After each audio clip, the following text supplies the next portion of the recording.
For years, the Red Sox system has been defined by the booming arms of their pitching pipeline, Early, Tolley, Witherspoon, leading us to believe that Boston's future lay exclusively on the mound, a hard truth that seemed to overshadow any potential offensive surge. But the secret murmuring among scouts isn't about the next ace to grace Fenway's mound. It's about a man drafted as a quiet compensation pick whose biggest weakness is, paradoxically, the very thing that guarantees he becomes the team's next offensive superstar. Welcome, everyone, to 615 Aldea Baseball, where we dive deep into the prospects who are ready to shift the tectonic plates of the major leagues. If you thought the Red Sox were done producing infield prodigies after Mayer and Story, you are about to witness the unveiling of an organizational cheat code named Henry Godbout. Right now, the consensus view paints a picture of a supremely polished college hitter, a profile desperately needed in a major league where strikeouts reign supreme. Godbout, drafted out of Virginia, didn't just perform, he dominated the strike zone. Look at the numbers from his final college season. A stunning .309 average, a .397 on-base percentage, and perhaps the most beautiful statistic in modern baseball, 26 walks against just 19 strikeouts.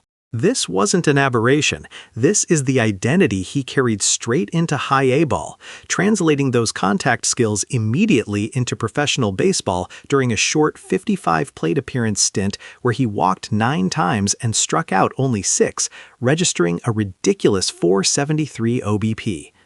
Veteran scout Javier Mendez summed up the industry sentiment perfectly. He doesn't just hit the ball, he possesses an almost arrogant command of the strike zone. He's a contact maven, a rare breed in this 3 true outcomes era, capable of delivering a professional at-bat every single time.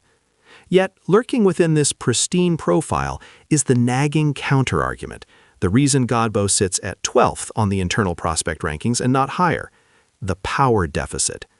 The scouting reports on the power category are brutal, describing below-average raw power that manifests almost exclusively to the pull side. His maximum recorded exit velocity of 108.3 mph, while respectable, sits dangerously close to the lower end for everyday major league position players, confirming the notion that he is currently a gap-to-gap doubles hitter, not a home run threat. Skeptics are already dismissing him, looking at these low power metrics and saying, he's just an organizational utility guy. The ceiling is a high OBP fourth outfielder at best, destined to be blocked by the wave of pitching talent.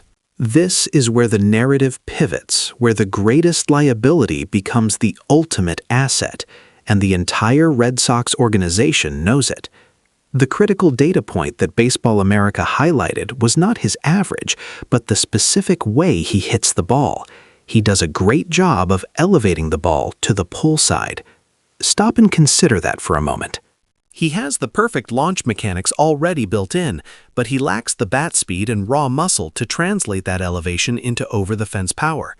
This profile, elite contact, plate discipline, and natural pull-side lift, is the specific clay the Red Sox player development system has proven definitively that it can mold into gold. Christian Campbell, perhaps the most famous example outside of Mayer and Anthony, followed this exact blueprint. Campbell arrived with high contact skills but questions about his in-game pop, only to explode in 2024 after organizational tweaks unlocked pull-side authority. We aren't talking about marginal gains here, we're talking about a transformative surge. The poster child for this specific developmental approach might not even be Campbell, but Mikey Romero, who hit exactly 0 home runs in 2023, only to see that jump to 16 in 2024 and sustain at 17 in 2025 across his minor league stops. That is not luck. That is a calculated organizational strategy to optimize bat speed and adjust attack angles. A development coach who requested anonymity told us, "Look at Henry's spray chart. He elevates the ball naturally to the pull side, even on routine fly balls. That's the foundation. We don't need to teach launch angle. We just need to teach violence. His hands are quiet. His decisions are impeccable." Give us one full offseason with him, and his average exit velocity will climb 4 mph. It's a mechanical gold mine.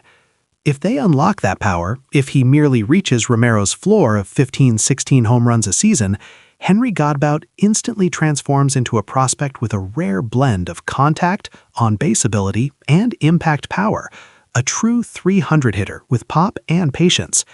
This rapid transformation leads to the biggest plot twist of all, his timeline. Unlike the high school draftees who need 4 years to refine raw talent, Godbout is college-tested and arrived at 21, mirroring the accelerated track of Christian Campbell. Campbell went from being drafted in 2023 to reaching AAA by the end of 2024, nearly cracking the opening day roster in 2025. Godbout is already ahead of the curve in terms of plate approach. If he truly breaks out in 2026, adding that much-needed power, we won't be talking about him reaching the majors in 2028. We will be talking about him impacting the Red Sox roster in 2027. Imagine Henry watching video of Campbell and thinking, my swing is already cleaner. If they give me that extra 10% bat speed, they unleash a monster who doesn't strike out. The path for this positional prospect is paved by the organization's proven ability to solve the very power issue that currently defines his weakness.